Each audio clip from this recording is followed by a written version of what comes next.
ГСП онлайн. Городские новости сейчас. Воскресенье, 12:05. Арена Ледового дворца. Чемпионат города по хоккею. Дивизион «Мастер». Соперники – «Нефтяник» из Нижнего Одесса и местный «Дюсш».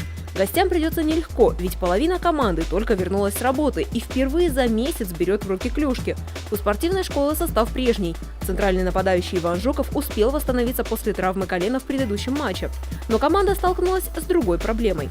Психологически было настроить очень тяжело команду, потому что «Нефтяник» Нижний Одесс впервые участвует в первенстве города в команде «Мастер». Поэтому ребята их еще не знают, поэтому очень тяжело было настроить их. С первых же секунд хозяева навязывают свою игру. В результате дубль от Максима Баркова. 2-0 ведет спортивная школа. Во втором периоде разрыв в счете увеличивается до 4 шайб. Отличились Денис Мелехин и Алексей Безлюдный. И вот последняя, решающая 20-минутка. Обе команды разыгрались и начинают более решительно атаковать. 3 шайбы от «Нефтяник» против 4 от спортивной школы. Победу со счетом 9-3 одерживает Ухтинский «Дюсш». Соперник сложный был, а мы подустали просто в конце.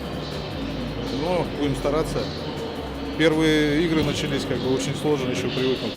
Чемпионат города по хоккею в самом разгаре. 23 ноября ухтинских болельщиков порадует игра «Авторадио» против «Дюсш». Встреча состоится в Ледовом дворце в 11:45.